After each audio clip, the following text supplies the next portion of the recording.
Now, tonight's invocation is presented by me. If you would, please bow your head. Can you not hear? Here we go. There. How about now? Much better? All right. Tonight's invocation is presented by me. Originally it was Councilmember Zabel, but he is not here tonight. Please bow your head and join me in prayer. Heavenly Father, as we gather before you today, we come with hearts filled with gratitude for the blessings you have bestowed upon our city. We thank you for the leaders and council members who diligently serve our community, seeking wisdom and guidance in their decisions.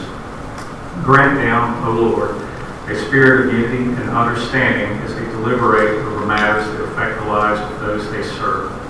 May they be guided by justice, compassion, and a genuine desire to uplift and strengthen our city and its residents. Bless their efforts, dear God, with discernment to make choices that align with your will and reflect your love for all people. May their decisions promote positive outcomes and the well-being of every individual, regardless of their background or circumstances. Lord, we lift up our city into your hands, entrusting its longevity and development to your divine plan. May your grace guide us, and may your light shine upon our city as we work together for the betterment of all. For it is in your name we pray. Amen. Amen. Please rise and join me in the Pledge of Allegiance. I pledge allegiance to the flag of the United States of America and to the republic for which it stands, one nation, under God, indivisible, with liberty and justice for all.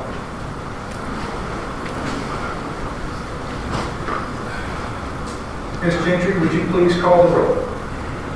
Councilmember Frank Baker. Present. Councilmember Belinda Livingstone. Here. Councilmember Leslie Otero. Here. Councilmember Lloyd Roberts. Here. Vice Mayor Jody Shirley. Mayor Dave Gaddis. Here. City Manager Kyle Weaver. Here. City Attorney Randy Mora. Present. And Councilmember Mike Zabel was unable to attend. Thank you, Patty. Is Vice Mayor Shirley with us, or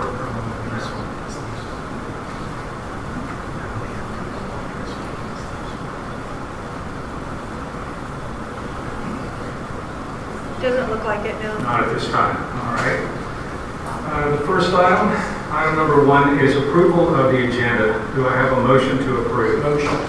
Motion is made by Frank Baker. Do I have a second? Second. A second by Lloyd Roberts. All in favor? Aye. Any opposed? All right, the agenda is approved. All right, now we move on to citizens' comments. If any citizen would like to address the council about a topic not already on the agenda, please raise your hand and wait to be called on. We ask that you limit your time to no more than 3 minutes, and remember to direct all your questions and comments to the council. If any council members would like to respond to citizen comments, please hold your responses until we reach council comments. If the city manager or city attorney would like to address citizens' comments, please hold your responses until your designated report time. Would any citizens like to speak? Yes, sir. Please come up to the podium, give us your name and address, and try to stay on the microphone. Hi, I'm Mike Kelly, 2740 Hibiscus Drive West. I know it's not on the agenda tonight, so I wanted to come up at citizens' comments and express to the council that I'm in full support of the city manager's campaign to go ahead and consider purchasing a boat. I know that he's got good intentions for the purpose of which this boat will be used, especially for his public works projects, your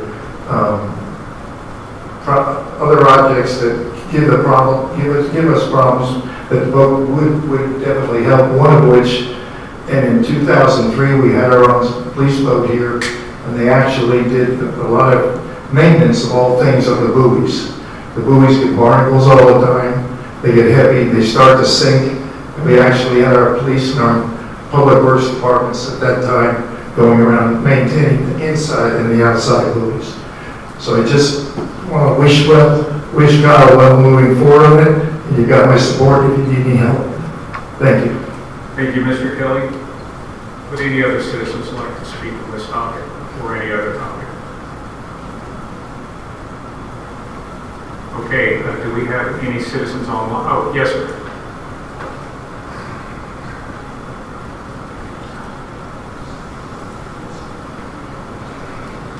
John Hanson, 22nd Street. I'm kind of in the middle on this one. I've read all the feedback on next door, pluses and minuses. I think there's good in it, yes, but the one underlying concern I have is the seawalls for private property. I don't understand, unless it's in the code, that it's the city's responsibility to inspect them. If that's private property, why is the city having to inspect it? I get about the buoys, the outflows and that sort of stuff, and to maybe a lesser degree, traffic enforcement on the weekends or whatever. But I see the seawalls on these properties, waterfront properties, as being personal property. They should be responsible for it. So I'm kind of in the middle right now, but I'm kind of still leaning towards, yeah, it might be a good idea. But we just maybe need to do a little more research. I'd like to get a little more feedback about the seawall inspection aspect. Thank you. Thank you, Mr. Hansick. Do we have anyone else in the audience before I call on promote? Yes, sir, please come.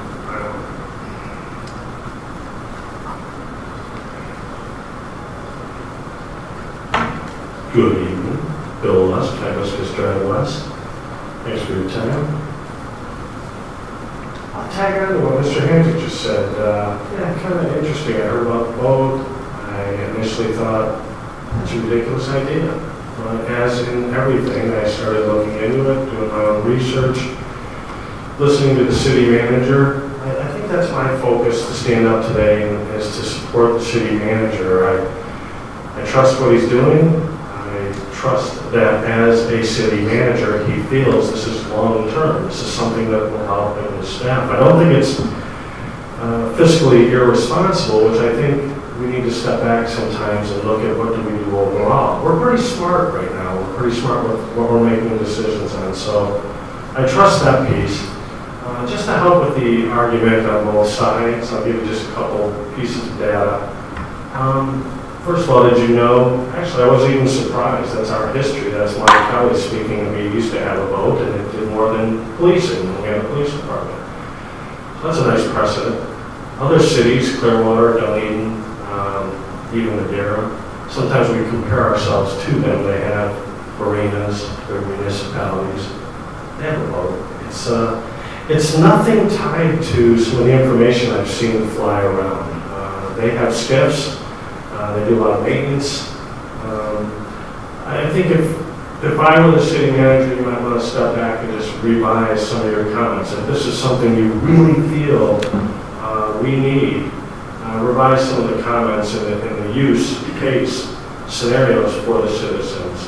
I think that one that Mr. Hansick brought up is not what I originally thought you were wanting to vote for, was city inspections of seawalls, which I don't think it is. We do have code. Everyone should review it.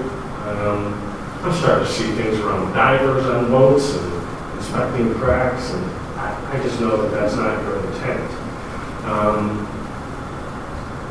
I'll add that if you did rent a boat for 2 times a month, in 5 years, you just spent the amount of money on rentals that you would for what you're asking for, which I think is around $80,000 to $85,000, but you put something higher in the budget. Can you always do better on research on what boat? Yes. Just looking at that expenditure, it justifies itself. So I can go through this information I see flying around the city. 90% of it seems to be addressed towards fear, bad decision making, liability, a lot of litigious terminology. So maybe address the seawall specific. I think even without the seawall application, you can justify this. Take our pilings. Did you know that not scraping the oysters off, you lose yield on the pilings themselves? I didn't even know we had ownership of an island that you brought up that we should be maintaining. So Just to clear up some confusion, maybe address that one that seems to be highlighted. Other than that, there's a lot of misinformation here. Mr. Musk, I'm going to have to interrupt you just because It's for the best. we're over the 3 minutes. Thank you. I appreciate And thanks the for all the comments. hard work. I support your decision. We have other residents in the audience that would like to speak tonight. All right, in that case, let's close public comments here and let's go to remote. Is there anyone that would like to speak remotely?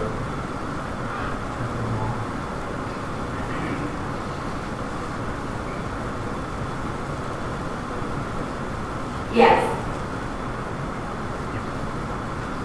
Hello? Yes, okay.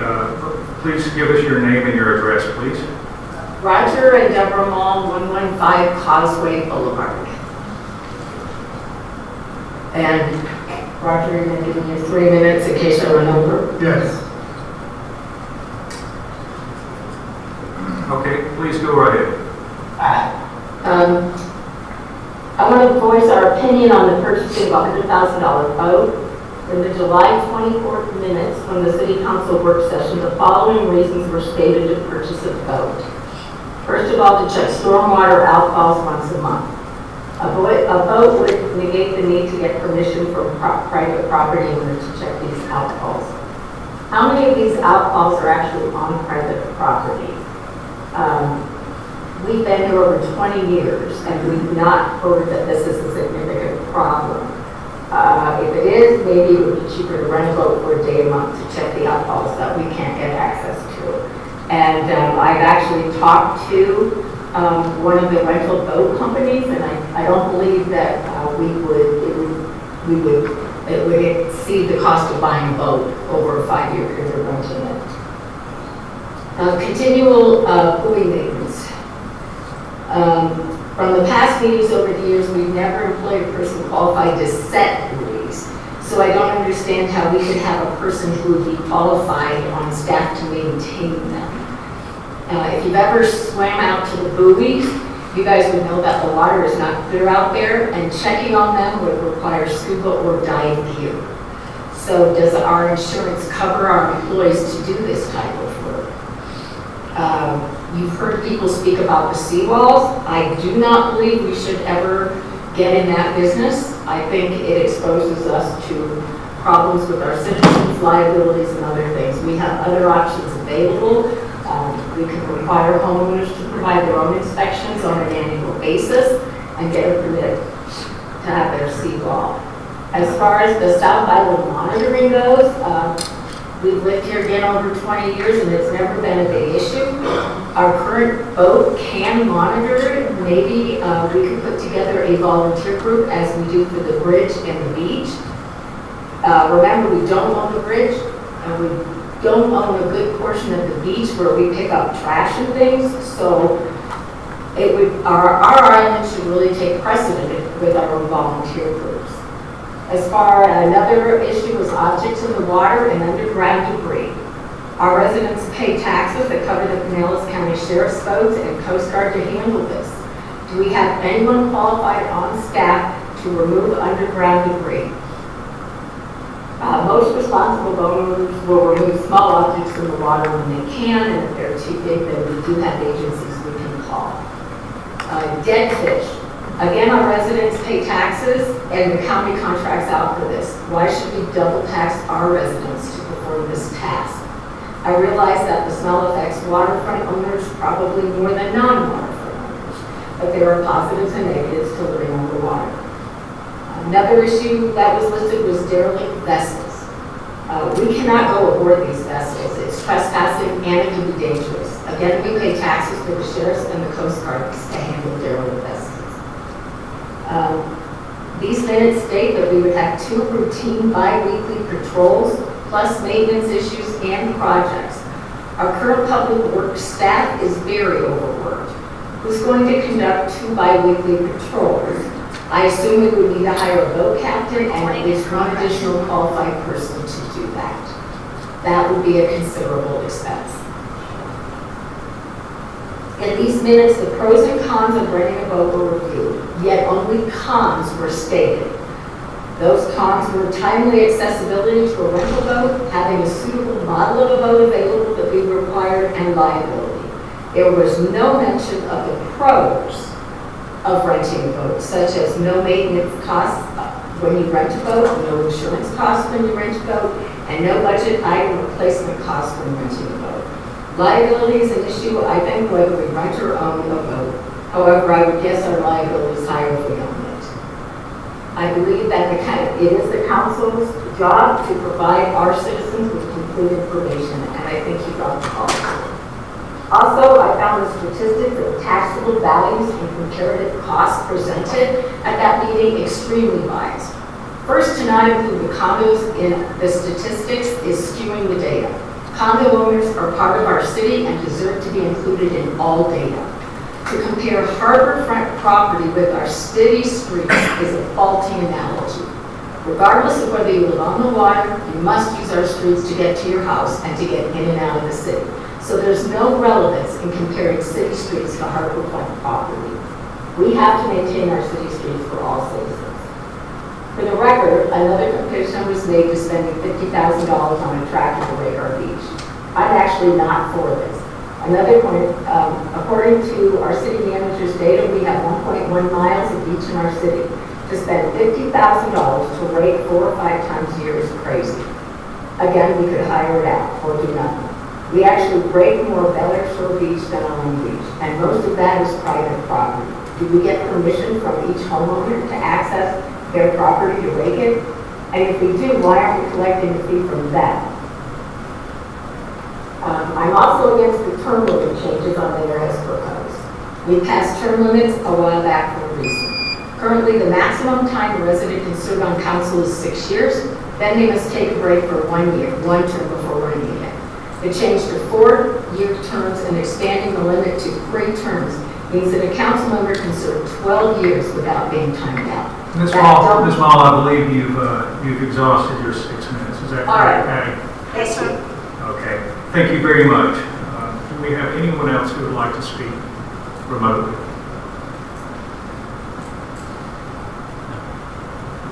Nope. All right. That closes citizen comments. Thank you to everyone who spoke tonight. We appreciate your comments. All right, we're on to item 3, which is a presentation from the Pinellas County Sheriff's Office, beginning with the monthly law enforcement report.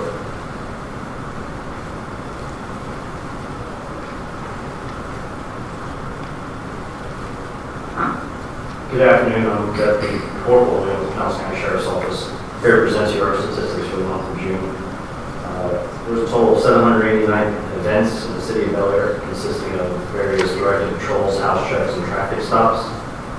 No crashes to report, so 192 citations and warnings were issued, the majority of these being issued in Gulf Boulevard and Causeway Boulevard. Consisting of 6 assaults and 4 larcenies were reports for crime statistics.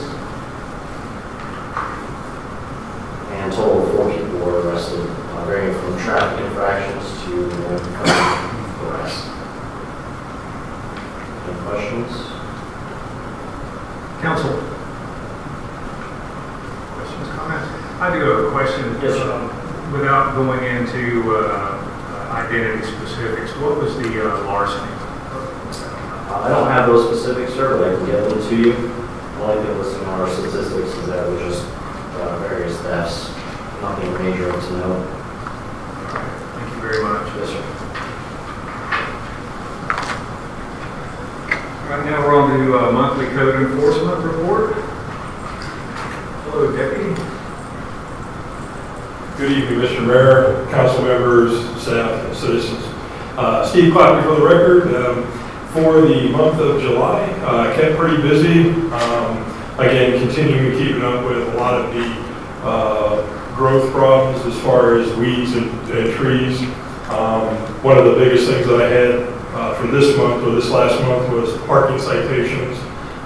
Been pretty much patrolling all the beach accesses and parking areas to make sure that people are paying for the parking. I'm happy to say again that our unpermitted contracting work is down again. So I believe that the homeowners and these contractors are abiding by the rules of Bel Air Beach and Pinellas County. That's my report, and I'll stand for any questions. Council, any questions? No? You're doing a great job. Thank you very much. Thank you, sir. You have a great evening. We will see you next month. All right, it's Pinellas Suncoast here tonight. Yes, sir, please come up. Let's have your name and thank you for coming tonight, by the way. Good evening. I'm Acting District Chief Steve Reish. I'm here on behalf of Chief Davison and DSFRD to give you your monthly report for July. In the month of July, there were 18 emergency responses in Bel Air Beach, fire and EMS. Our fire training hours are reported as 394.70 hours.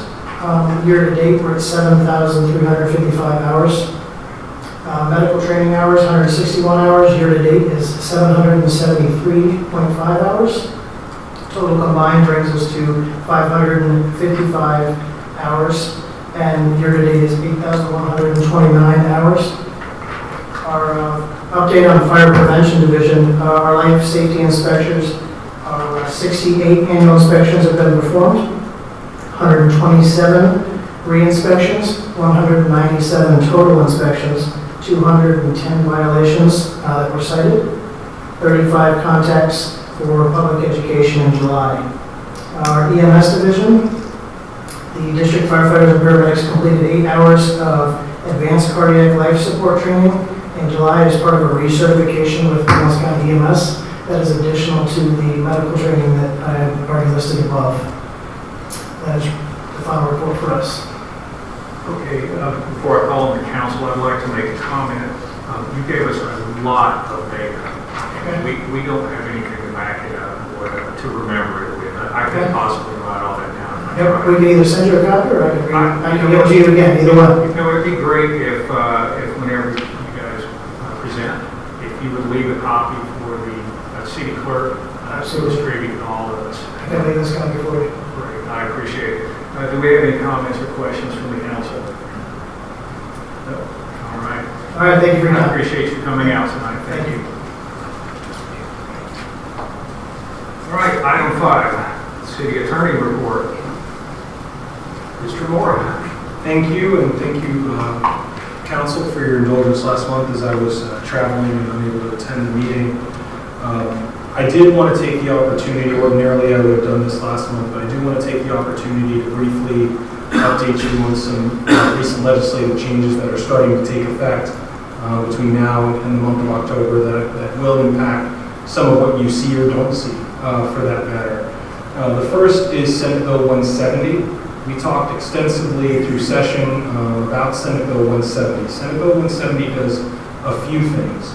As it relates to the adoption of ordinances, this is the statute that requires now economic impact statements for ordinances adopted after October 1st, 2023.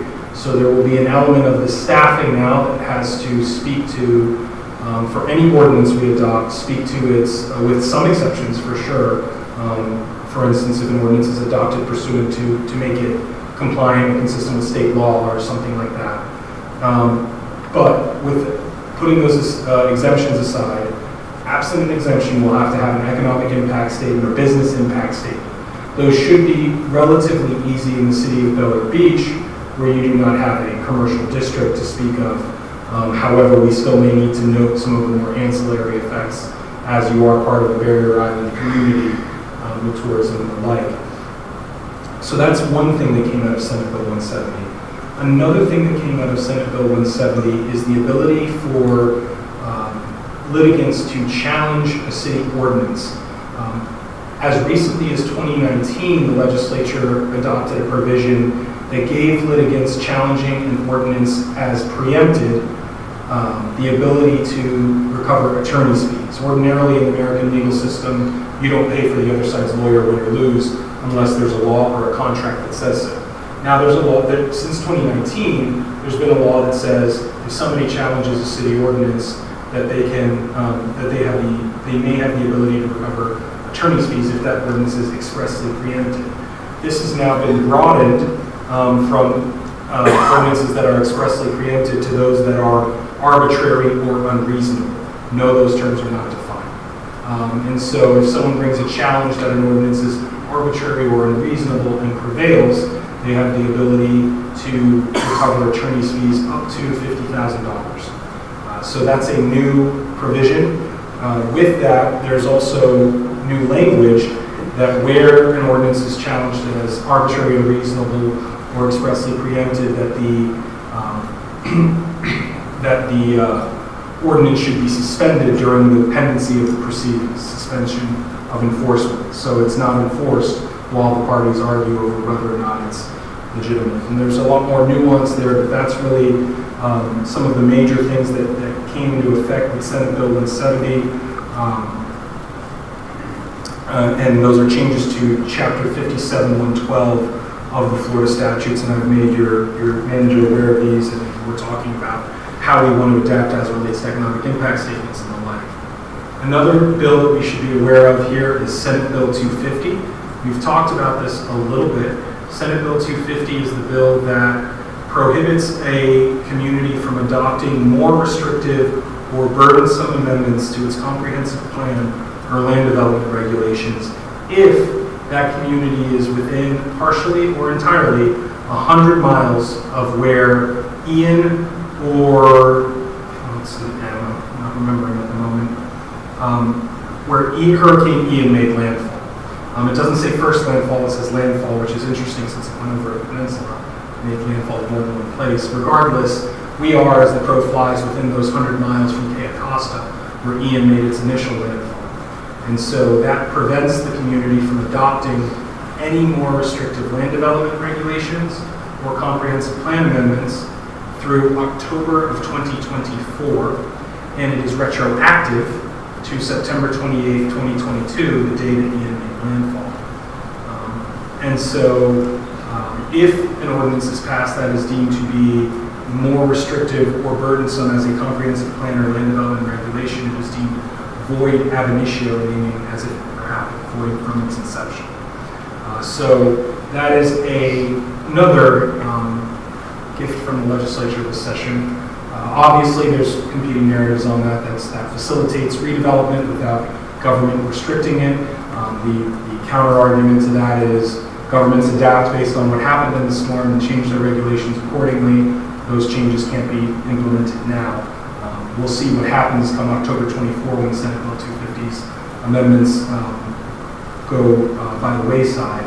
But that is, those are two of the more notable ones. I tell you that those two specifically because it informs what you're likely to see or not see in the coming months. If you come and say, hey Randy, I want to make it so our land development regulations restrict doing A, B, and C, I may say to you, we're not in a position to do that presently. And we'll have to analyze whether it is in fact more restrictive. Is it a land development regulation to begin with? All of those things. But that may inform what you and some of your subordinate boards, to the extent the boards are here, members of the boards are here tonight. If you're on P&Z and you're saying, why haven't we seen any land changes? That may inform the kind of business that the city does. And also for your purposes, when you start seeing economic impact statements or business impact statements in the coming months and you're wondering what is this newfangled addition to our already thick packet, that's where that's coming from. So there are a series of other legislative updates that I can provide, and I've been providing those as they go. I'm happy to answer any more specific questions, but I wanted to make sure you're aware of those two more notable changes as they relate to how local governments govern. Thank you, Mr. Moore. Do we have any questions or comments? Yes, Mr. Baker. Where did you say that the legislature determined Irma's landfall? Not Irma, Ian. I'm sorry. No, and I just want to make sure. Ian's landfall is deemed to have been at Cape Costa by the National Weather Service and everything. Cape Costa is down in Lee County, and we are up here in Pinellas County at miles like 91 to 99. In fact, it curves like just at Target. Yeah, the reason I'm asking because I've been in a fight with FEMA and I'm getting some support of the federal government. They're saying it was making landfall around Sanibel. Which is Cape Costa, I mean, I know they're nearish. I don't know if that exactly. I said that that's why Bellard Beach, Sand Key is getting into these insurance rates. And I said, well, let's take a put the survey here, that's 100. And then you also made statement that anything within a 100-mile circle, we get impacted. I said, well, we're at 164 miles. And Is that, in that measurement, is that as the crow flies or by linear highway mileage? yeah, and what FEMA told me is, I think it's 200 miles. And I said, well, that's typical government math when you can't get it. But I'll get into that when I'm talking to Sutron. So I just wanted to. Yeah, the generally accepted knowledge is that it was Cayo Costa, which is nearby, but again, it skirted several distances, and so it has more than one landfall. For purposes of Senate Bill 250, it just says landfall, it doesn't say first landfall, so for our purposes, we're within the range. Outside of ordinance changes, I did want to add this Thursday and Friday, I think looking at Saturday, is the Florida League of Cities annual conference. I will be presenting there on Thursday for the 4-hour Ethics, Sunshine Law, Public Records presentation. On Friday, I'll be doing a presentation as part of a panel on civility and efficient meetings and the like. So if you haven't already, I'm sure they still take registrations if you're interested. I know that's a last-minute announcement to make, but I did want to make sure you're aware. Any other questions or comments from the council? No? Thank you very much, Mr. Moore. All right, now we are on item 6, City Manager Report. Mr. Rico. Thank you, Mayor. So the first project we have on the report is our upcoming fiscal year 2023-24 budget. The major piece that we're working on right now is getting the RFP turned in for the solid waste and recycling contract services. We already issued the RFP. It's on the Command Star. We have 3 of the major waste players of the area, which are Waste Pro, Waste Connections, and Waste Management, who are contract holders or RFP holders. And we had a mandatory preliminary meeting, and they all attended. So over the weekend, we got the draft contract up and answered the first set of questions from the contractors. And the deadline for submission is August 18th. So as soon as we get that in, we're going to immediately start reviewing and beginning the selection process to make a recommendation for contract negotiation. So that's an important piece of the budget. I just wanted to keep you up to date with that. As far as dates, there's also in September is our first public hearing and on the budget and the proposed millage rate. So that's September 6th. It's a Wednesday because of the Labor Day holiday. Currently, based on our last meeting, our last workshop, financial consultant and myself have been preparing the draft for that first hearing. The undergrounding project is moving along. The contractors have put in the 3- and 4-inch conduit. They have started the bigger 6-inch main conduit and the bolts with the concrete pads for the equipment. So that phase 1 section of conduit is expected to be complete this month. Then from there, it'll be depending on Duke Energy in Florida coming through and doing the wiring, which I expect to happen soon after, unless we get some storms or something that diverts their resources. The stormwater improvement projects, I had a meeting with Gemini Engineering on August 1st. I had a meeting and we reviewed the 60% submittals for the engineering plans. We went over what they came up with so far as design, worked through some key points and questions that I had. I need to make sure we're on schedule for a work session this month because I wanted to have the present where we're at on the design plans and we're by the council for final design ideas. So I tentatively scheduled that for August 21st, which is our usual third Monday of the month. And then we will start working on the invitation to bid once we have our design complete. The personnel policy manual, There is a ordinance that we're doing our first reading tonight. The reason for that ordinance briefly is because in the history of personnel policy changes, we passed by ordinance. So in order for us to adopt a new personnel policy manual, we need to pass a new ordinance that kind of redacts the previous ordinances and sets it up for adoption by resolution, which is the way to go because there's no need to have two readings per ordinance for personnel policy. We just updated a resolution. So that first reading is tonight. I also provided the manual just as a rehash. Worked at first taking the city's handbook and current manual, which is 2 documents, with a HR consultant, current script, and we worked through that to combine it into one useful document to the employees, and then after that, pass it through the city attorney's law firm, and then review all the policies for to make sure it's proper legal wording, and we finished that, and that's what I presented to you with the agenda. As an update, I did get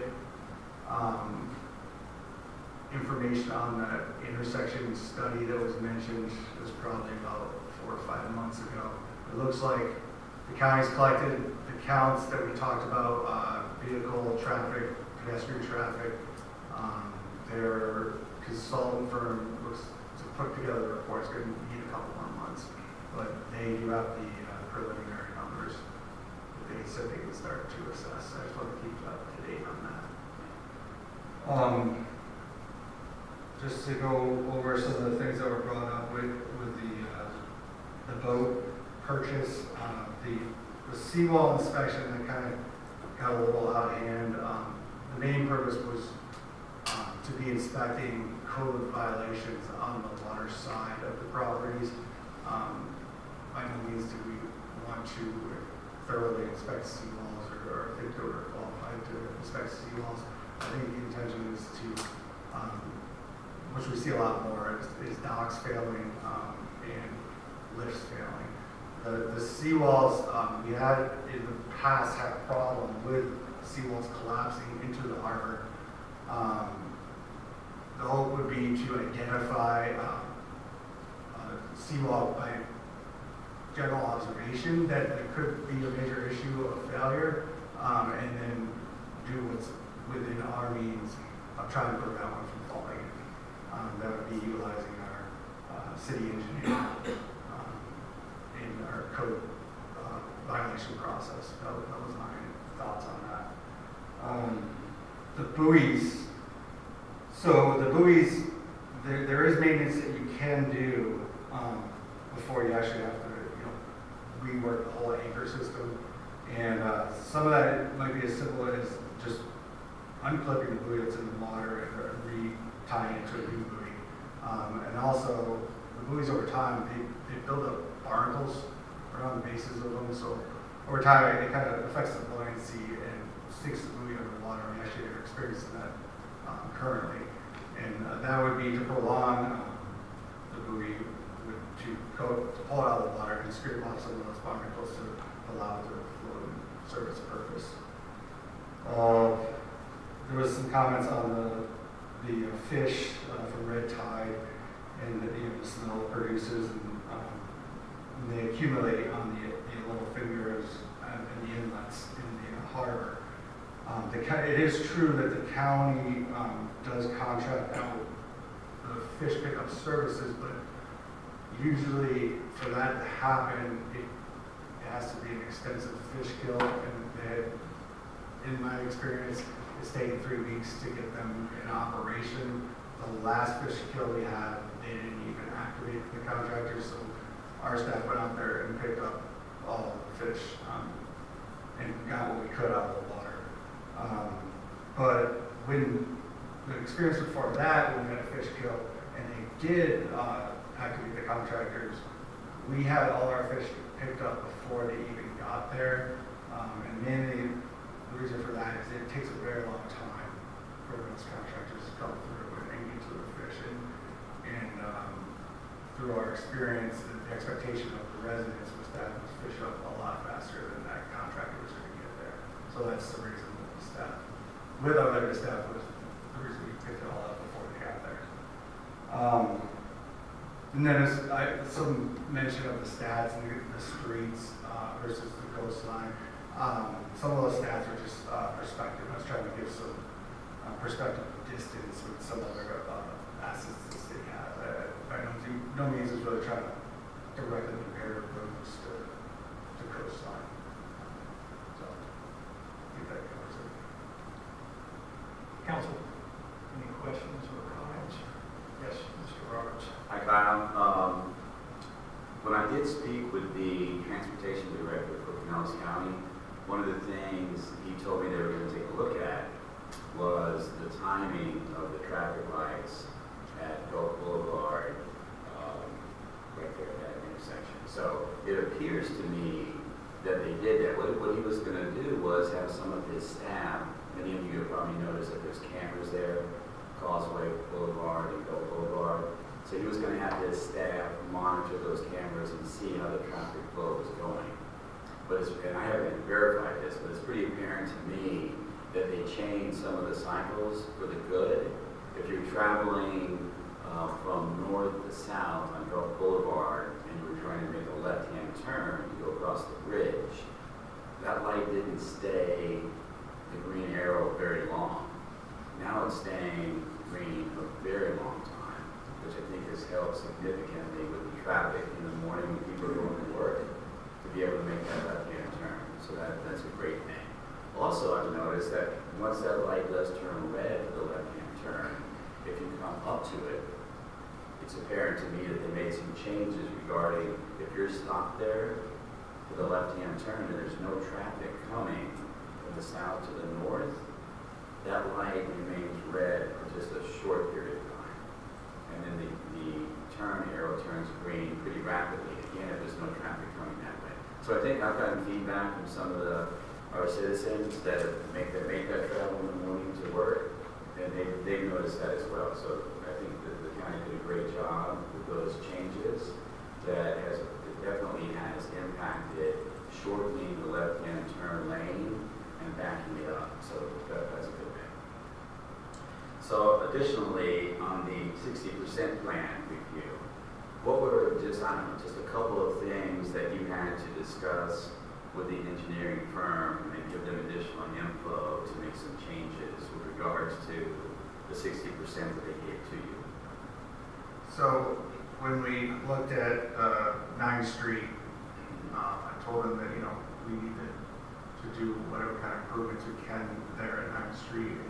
And they examined the whole elevation profile of that road and told me that that there's really not much room to work because it's basically flat from those inlets that are further to the west. They come to the seawall where the pipes meet at the end of the road. So I told them we need to find some way to give it some more holding capacity and the pressure necessary to make sure that we're doing everything we can at that location. So they're looking into possibly connecting from the junction of the pipe down towards the east side of the road, connecting that with the system that is over by the retention pond to combine the two. So we're going to see if that makes sense, if it will improve the flooding in that. One thing that in our discussion that we really came down to realizing is that is by far one of the most crucial valves that we maintain, because that check valve is really what determines if it's that road full water or not. So it's, if we can give that the attention it needs so that we know that it's always working, that's really going to make a difference for those residents. So we're really looking at that. I wanted to make sure that we really explored what could be done in that area. Some other things we talked about were just what areas, how's the condition of the pipe? Is it better to line the pipe? Does anything need to be done to the pipe at this point? Also, we talked about flow in certain areas. Do we have a problem with flow? So is it necessary to change the inlet, or is the inlet still in good condition and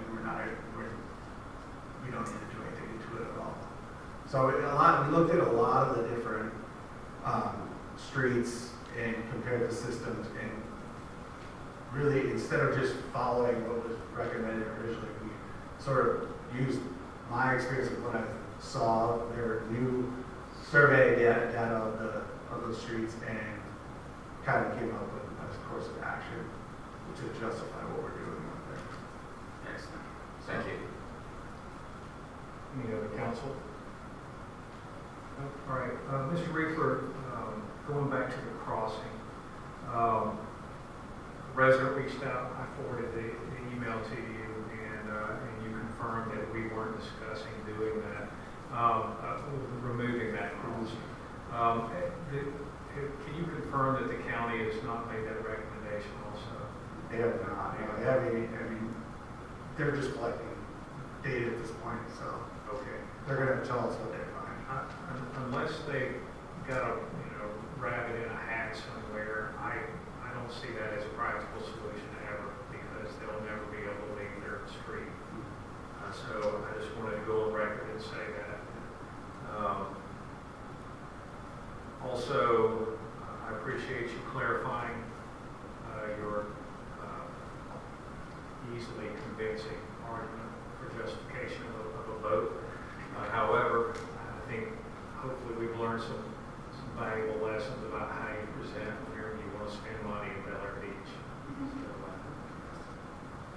Other than that, any last comments or questions from the council?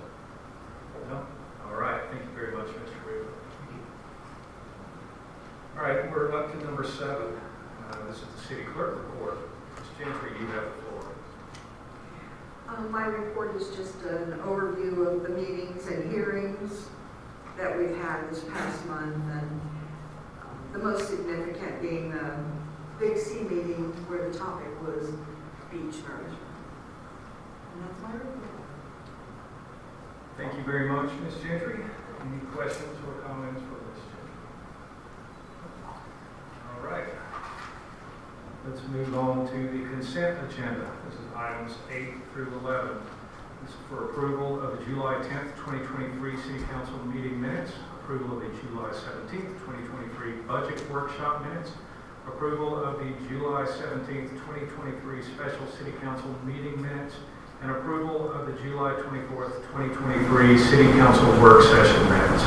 Do I have a motion to approve? Motion to approve the agenda as submitted. Motion made by Frank Baker. Do I have a second? Second by Leslie Matero. All in favor? Aye. Any opposed? All right, the consent agenda passes.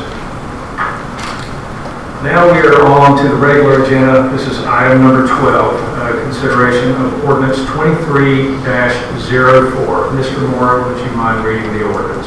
Copy, Mr. Mayor. This is ordinance number 23-04, an ordinance of the City Council of the City of Bel Air Beach, Florida, repealing previously adopted versions of the city's personnel manual, providing for the creation of Chapter 2, Article 4, Division 1, Section 2-1.3, Personnel Policy Manual, making provision for the adoption and amendment of personnel policies via resolution, providing for severability and providing for an effective date. This has been a first reading of ordinance number 23-04 by title only, Mr. Mayor. Thank you, Mr. Moore. This is placed on the agenda by Mr. Reefer. Would you like to comment on this ordinance, Mr. Reefer?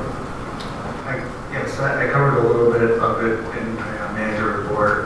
This is because we did some digging into the past and found that ordinances were used to pass personnel policies, and to make it a legal document to adopt, we need to pass an ordinance to kind of cancel out the previous ones and set it up in a way that we can do it a little bit more efficiently with resolutions.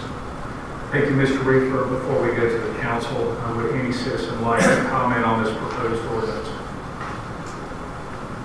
No citizen comments. Council, I'm going to need a motion to approve this ordinance.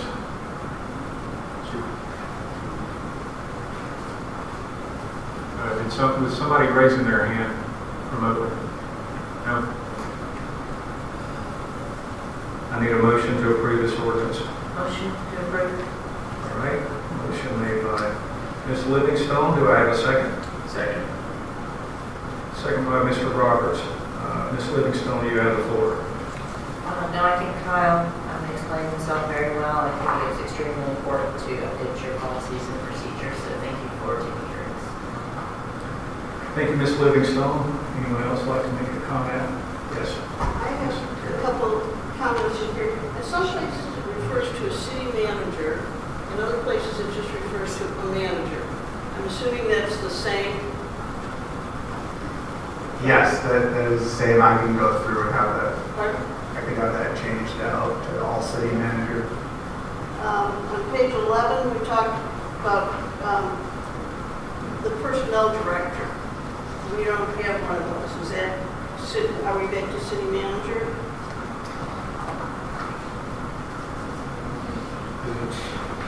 How far down the page? We're on page 11, the third of the bullet items. For the personnel director. Is that city manager? Yes. We'll have that changed out. And for clarity, procedurally speaking, this ordinance, the ordinance tonight does not adopt the draft you're doing. These comments are well taken. What I want to tell you folks is if you do sit down with this document and find concerns between now and your next meeting, please let us know because it will be adopted by resolution, which is only one reading at the next meeting. This was provided to you now first so we can meaningfully get this kind of feedback and also so you can see if we're appealing it, what comes next, which would be the natural question. So just want to be clear, procedurally, this is more of a strike-all ordinance. The replacement is previewed here, and your comments, Mr. Terrell, are appreciated. Should I wait and just give you the other comments? If you have line edits like that, I think it may be easiest to give it to us in writing so we make sure we capture exactly what you're going at. And I'm not trying to, you as the council, I work for you, you're free to speak. I just wanted to make sure that if you have a series of substantive line edits, that might be more productive that way. This material, we're not adopting that tonight. In fact, it will be at the next meeting under a new resolution. I think the primary reason for doing this is for expediency if we need to make a change. And also, we don't have to pay for an economic impact study. Well, doing it now definitely helps that way. The other part of this is, candidly, we saw a little bit of this as we went through negotiating with manager candidates and otherwise, that we were looking at policies and there was inconsistencies between what was called the personnel plan, what was the personnel policy, which one are we pointing to, and this is eliminating some of that confusion to streamline it so we only have one governing document for employment purposes. I'm sorry, I didn't mean to interrupt you. Would you like to continue? I said, no, I've got, half a dozen other ones, but I will send an email to Kyle and to Randy. Very much appreciated. Okay. Mr. Baker, did you have a comment? Yeah, are we voting for this ordinance to adopt this personnel manual? No, sir. We are voting to change the ordinance. We're actually stripping things out of the ordinance so that we can alter an employee handbook by resolution. Okay, so this would be the handbook. That will be, so we are proposing a resolution next month that will adopt what you see there. It's sort of interesting because what we've done historically, we did this as sort of a housekeeping cleanliness of the record matter. You have periodically revised your personnel manual by ordinance, but it doesn't appear codified anywhere in your codified ordinances. It's just we would adopt an ordinance to take an official act. And so to avoid any confusion on what supersedes what, this says anything that was done in the past, we're about to supersede by resolution, and we're going to make it clear in our code that when we change this in the future, it will be by resolution, so there's no guesswork as to what is the best way to proceed.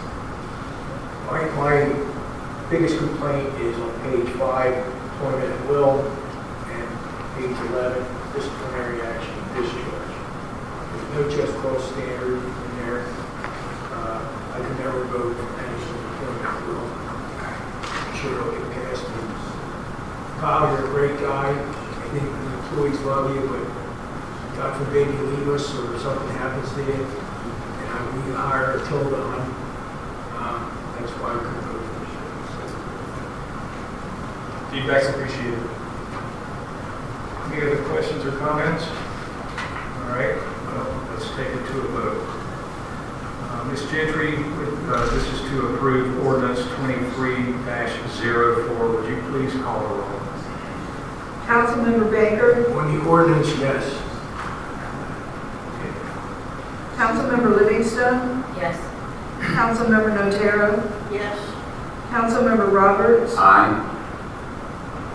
and Mayor Gais. Aye, so it passes unanimously, 5-0.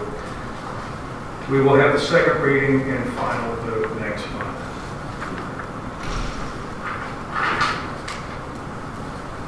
All right, we are on to item 13. This is to authorize city manager to execute an extension to the memorandum of understanding for accounting services. Mr. Reefer, you have the floor. Thank you, Mayor.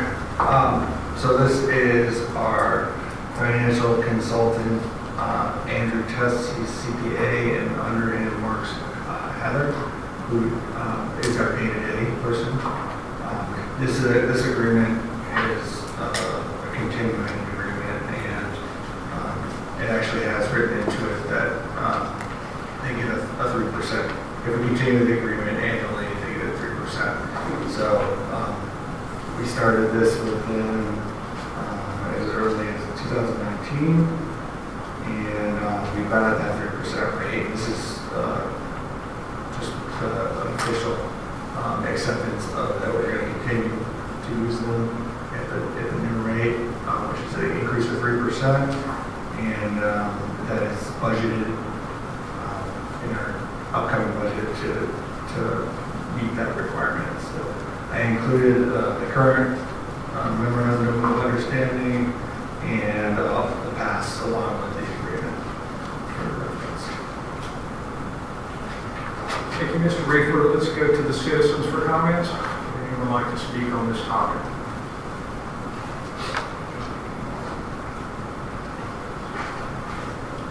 All right, citizen comments are closed. Before we continue, I'm going to need a motion from the council.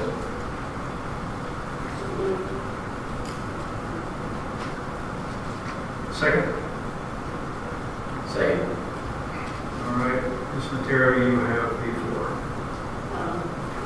They've been doing a wonderful job with our accounting services, and I think we need to keep them on board. Any other questions or comments? I just have a quick question. Was there ever a time in our history where we actually had an employee that provided this service? Yes. How long ago was that? Wow. 3 years ago, 2, 3. Actually, no, it's 2019. So yeah, it was shortly after our previous employee who was acting as finance. I can't remember the official title. She resigned, and then this was the solution. Good. Outsourcing. Outsourcing, Okay. yes. Good. Any other questions or comments? All right, let's do a voice vote. All in favor? Aye. Any opposed? All right, Mr. Reefer, you are authorized to proceed. Thank you.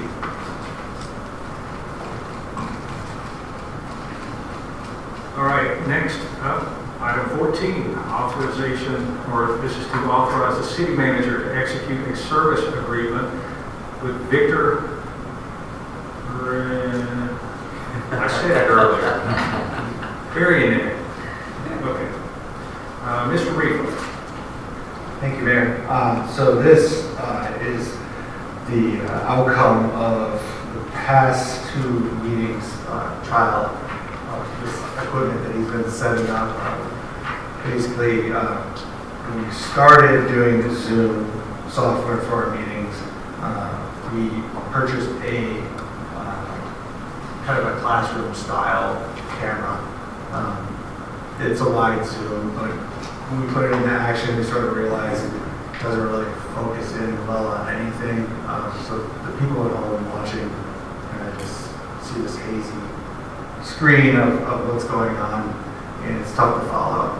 So through talking to Mr. Baranik, we kind of came up with the idea of using his equipment, which is a little bit, well, it's a lot better than ours, high quality, to integrate it into our current system to provide a better live viewing experience for people at home, which is, zooming in and out, using multiple cameras.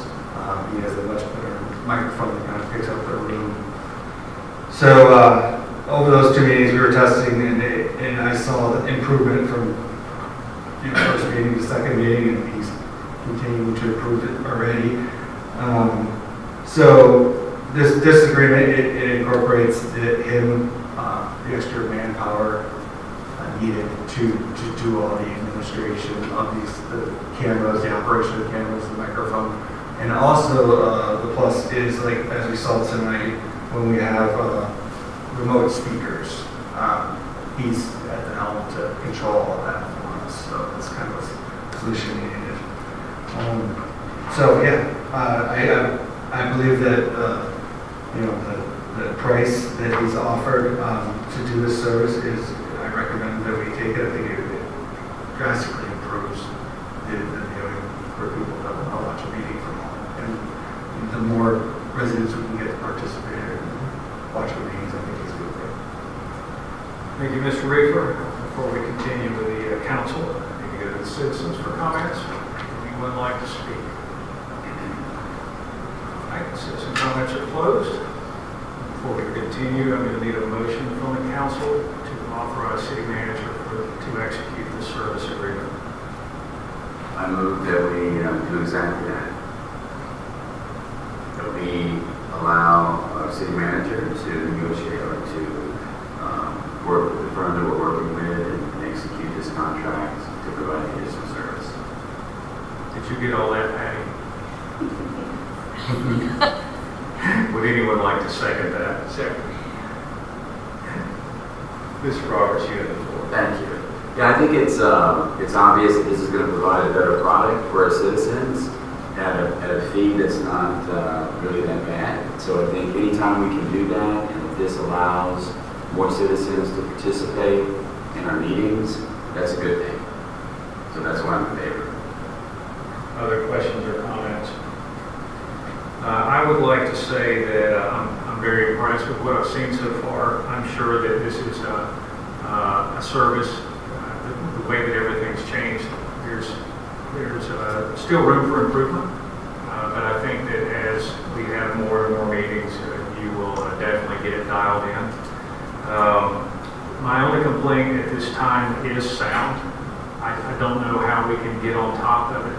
The sound was better, but I believe it was a distancy, weird echo that definitely threw me off. It was difficult to listen to, but I have a good feeling you're going to get that dialed right in.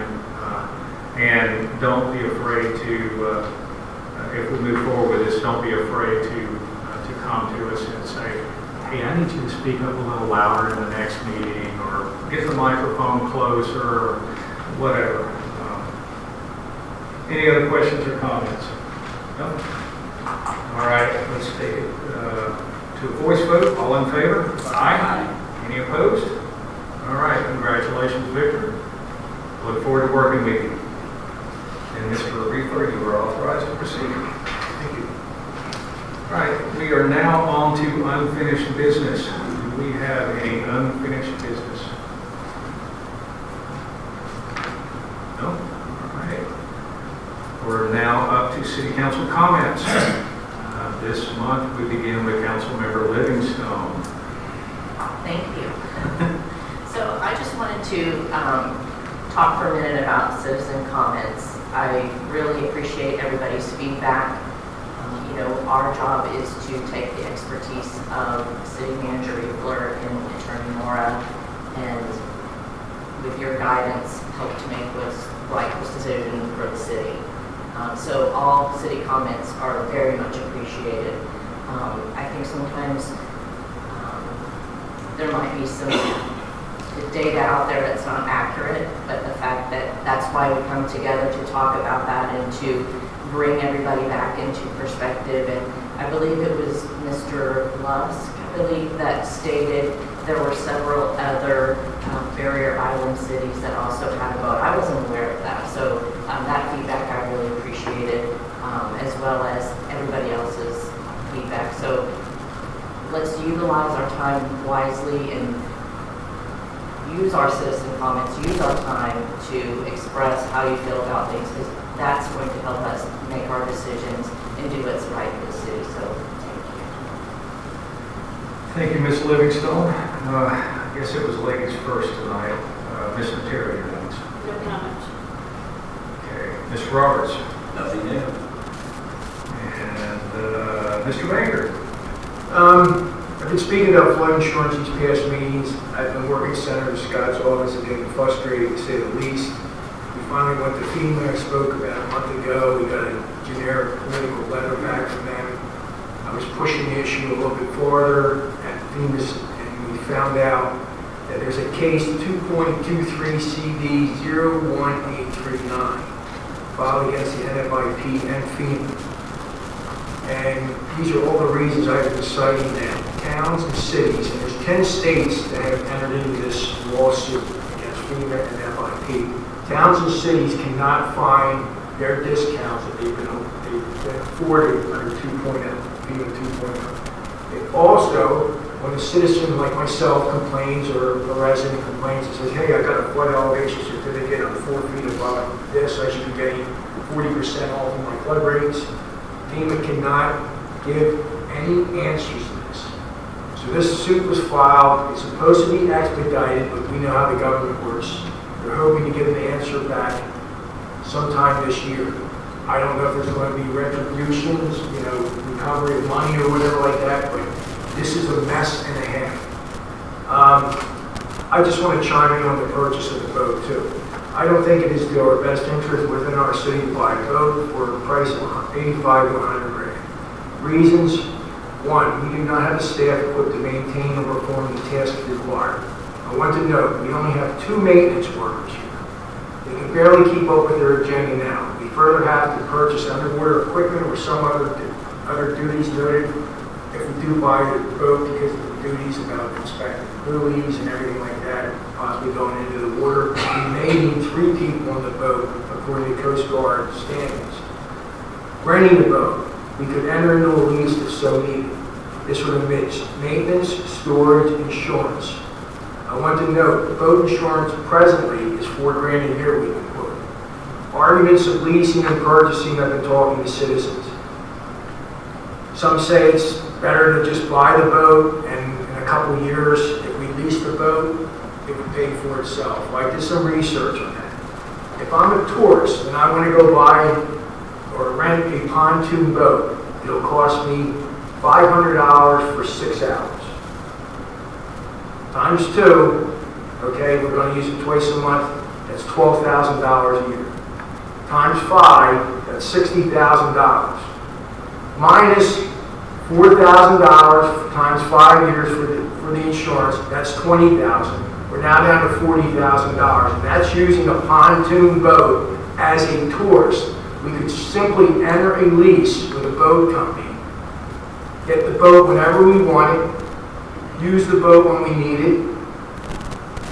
Probably costs us in a 5-year period under $20,000. Leasing a boat, we don't have any maintenance. Anyone that's owned a boat, I'm sure there's maintenance on it. I had a boat years ago. It was a big hole. I threw my money in. All right. I found out that we did have a boat, as was noted tonight, when we had our own police department. Where the hell is it?